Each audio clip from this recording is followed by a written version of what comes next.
우리가 신앙생활을 하게 되면서 예수를 믿는 우리 자신의 정체성을 하나님의 자녀라고 부르는 일들이 굉장히 익숙할 것입니다. 다른 한편으로 하나님을 우리의 아버지라고 부르는 일들도 굉장히 익숙할 것입니다. 우리 기독교의 신앙체계 가운데 하나님이 우리의 아버지시며 우리가 그분의 자녀가 된다는 사실은 우리 신앙의 핵심 중에 핵심이라 할 수 있을 것입니다. 그런데 우리가 생각해 보아야 할 것은 사실 성경이 기록되던 시대에 누군가의 아들이자 또 누군가의 아버지라는 사실은 그의 신분을 드러낼 수 있는 굉장히 중요한 근거가 되었다라는 것을 우리가 반드시 기억해야 할 것입니다. 우리 한국의 역사 속에서도 반상회의 구분이 명확했던 시기가 채 100년도 지나지 않았었죠.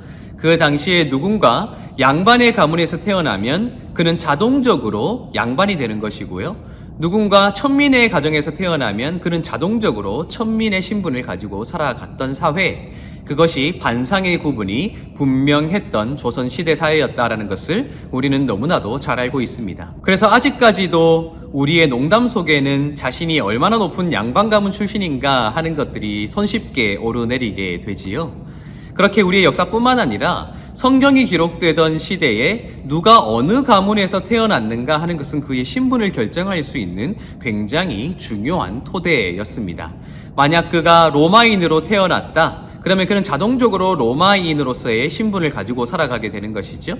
누가 혈통적으로 유대인으로 태어났다면 그는 난지 8일 만에 할례를 받고 유대교인으로 살아가게 되는 당연한 수순을 밟게 되는 것이 성경의 시대였다라는 것입니다. 누가 누구에게서 태어나느냐, 누가 누구의 아들이냐 하는 것은 자동적으로 그의 신분을 나타낼 수 있는 굉장히 중요한 지표였다라는 것입니다.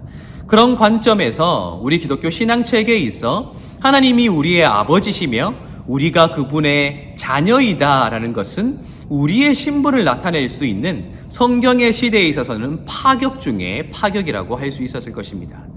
하나님과 우리 사이에는 건널 수 없는 굉장히 두터운 간격이 있죠. 그분은 창조자이시지만 우리는 창조물입니다. 하나님께서는 세상 모든 만물을 창조하셨고 그 창조물 가운데 우리를 가장 존귀한 자의 모습, 하나님의 형상을 닮은 자로 창조하셨습니다. 그럼에도 불구하고 우리는 창조물이지 하나님의 자녀일 수는 없는 신분이었다라는 것이죠. 그래서 놀랍게도 우리는 예수를 믿게 됨으로써 그분이 우리의 아버지시다, 또한 우리가 그분의 자녀라고 고백하게 되면서 우리가 창조주와 창조물로서의 신분 체계를 뛰어넘어서 우리가 그분의 자녀, 하나님과 같은 존재가 될 수 있다는 사실을 이 믿음 체계가 우리에게 열어주고 있다라는 사실을 우리가 기억해야 한다는 것입니다. 우리가 하나님과 같은 존재가 될 수 있다는 말이 마음에 걸리시죠? 그것은 우리가 교만하여서 하나님의 위치에 이르고자 하는 것이 아니라 하나님이 우리를 자녀 삼아 주셨다는 그러한 의미인 것입니다. 그런 관점에서 오늘 우리가 함께 읽게 될 고린도전서 1장 26절 이하의 말씀을 보면 바울이 고린도 교회에 존재했던 갈등의 문제를 해결하기 위하여 그들이 어떤 신분에 속한 사람인가 하는 그 근본적인 신앙의 문제를 지금 말하고 있음이 드러난다라는 사실을 우리가 기억해 볼 필요가 있습니다. 제가 26절부터 31절을 한번 읽어 드리도록 할 테니까요. 한번 잘 보시기 바랍니다.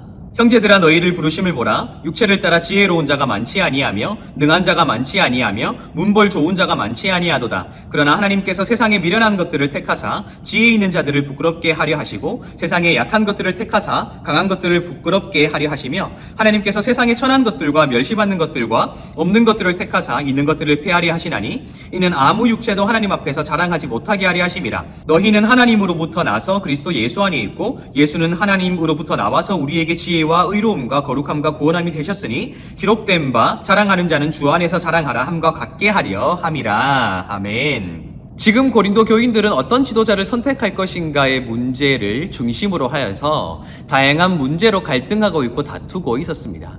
그런데 바울은 그들이 다투고 있는 와중에 그들이 어떤 존재로부터 그리스도인이 되었는가 하는 것들을 먼저 상기시키고 있죠. 26절에 언급된 내용들을 잘 보시기 바랍니다. 형제들아, 너희를 부르심을 보라. 육체를 따라 지혜로운 자가 많지 아니하며 능한 자가 많지 아니하며 문벌 좋은 자가 많지 아니하도다 라고 되어 있어요.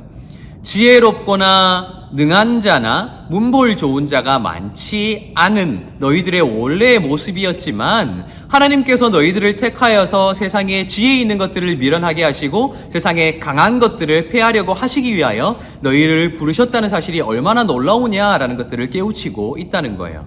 그런데 더 근본적으로 바울은 그들의 신분이 단지 미약한 가문 출신이고 지혜롭지 못하고 또한 그들이 가진 것이 많지 않지만 하나님께서 예수를 믿음으로 그들을 어떤 존재로 불러주셨는가 하는 것들을 30절에 기록하고 있거든요. 다시 한번 보면 이렇게 되어 있습니다. 너희는 하나님으로부터 나서 그리스도 예수 안에 있고 예수는 하나님으로부터 나와서 우리에게 지혜와 의로움과 거룩함과 구원함이 되셨으니 라고 되어 있어요.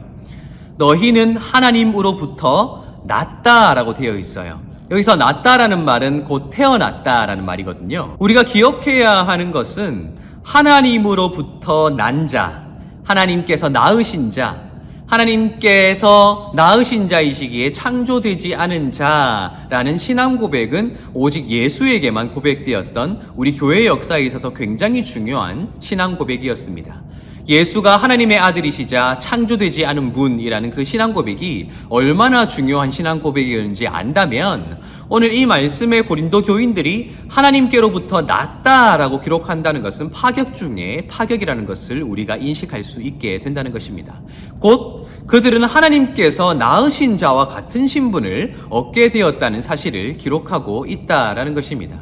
결국 그들이 지금 자신들이 가진 지식과 또한 자신들이 가진 기준으로 누군가를 판단하며 서로 다투고 있을 텐데 결국 그들은 모두 하나님께로부터 난 자들이기 때문에 하나님의 아들이자 하나님의 딸이기 때문에 그들이 모두 비천했던 신분으로부터 고귀한 신분으로 변화를 받은 하나님의 자녀로서의 하나됨을 또 그 고귀함을 또 그 품격을 지켜나갈 수 있어야 한다는 사실을 바울이 그들에게 강조하고 있다는 거예요. 그래서 31절에 바울이 이렇게 말하고 있습니다. 기록된 바 자랑하는 자는 주 안에서 자랑하라 함과 같게 하려 함이라 라고 되어 있어요. 결국 그들이 지금 지도자 선택의 문제에 대해서 자신들이 서로 취하려는 지도자가 더 옳다라고 주장하는 그 모든 것들이 그들이 하나님의 선택을 받아 하나님의 자녀로 살아가게 되었다는 그 가장 중요한 사실 앞에서는 아무것도 아닐 수 있기에 그들이 자랑해야 할 것은 자신들의 지식이나 자신들이 따르게 될 지도자를 자랑할 것이 아니라 그들을 하나님의 자녀로 삼아주신 그 하나님 또 그것이 가능하게 했던 예수 그리스도의 십자가만을 자랑할 수 있어야 한다는 사실을 바울이 강력하게 강조하고 있다라는 것입니다. 여러분 오늘 이 말씀은 우리에게 촉구하는 바가 분명하다고 생각했습니다. 우리 그리스도인들은 세상 속에서 존귀한 존재로 살아가야 합니다. 왜 그렇습니까? 단지 예수를 믿는다는 그 추상적인 믿음 때문이 아니에요. 우리가 예수를 믿음으로 하나님의 자녀가 되었고 하나님이 우리의 아버지가 되셨기 때문이죠. 하나님께서 우리의 아버지가 되시고 우리가 그분의 자녀가 되었다는 것은 곧 신적인 가족이 되었다는 것을 의미하는 것일 텐데 신적인 가족으로서 갖추어야 할 품격과 또한 자질들을 우리가 갖추어 살아가야 한다. 그렇게 세상 속에서 단지 세상에 속한 지혜와 세상에 속한 능력에 속한 자들이 아니라 하나님께 속한 하나님의 가족으로서 그 모든 것들을 초월하여 초연하게 살아갈 수 있는 또 그 모든 것들 속에 가장 존귀한 품격을 드러낼 수 있는 그런 존재로 살아갈 수 있는 길이 우리에게 열렸다는 것을 의미하기 때문에 우리가 세상 가운데서 존귀한 자로서의 삶의 품격을 가지고 살아가야 한다라는 것입니다. 참 애석하게도 우리 한국교회가 세상에 보여주고 있는 모습은 품격과는 거리가 멀다는 사실을 발견하게 되지요.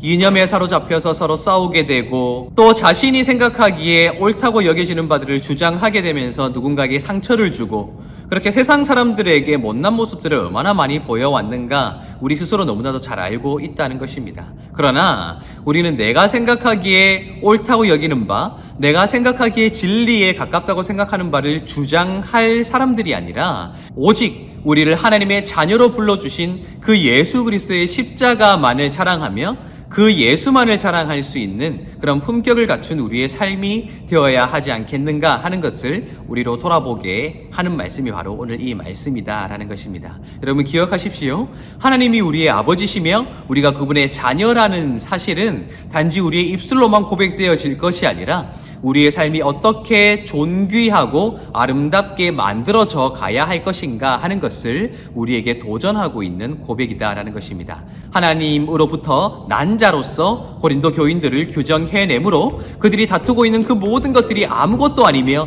오직 예수만을 자랑해야 한다는 바울의 이 가르침이 오늘 이 시대 우리에게 가장 필요한 가르침이 아닐까 저는 그렇게 생각해 보게 된다는 것입니다.